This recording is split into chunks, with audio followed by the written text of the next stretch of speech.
ஒரு சிறிய பழம். ஆனால் அது கைலாசத்தில் ஒரு பெரிய பிரிவை உருவாக்கியது.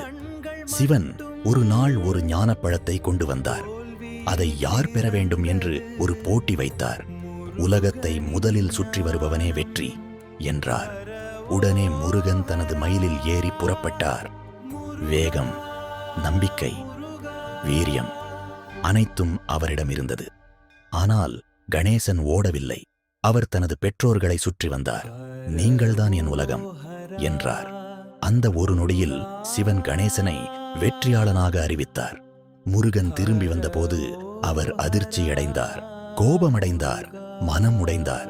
ஆனால் எல்லாவற்றிலும் பெரிய கேள்வி ஒன்று இருக்கிறது. அந்த நேரத்தில் சிவன் ஏன் அமைதியாக இருந்தார் தெரியுமா?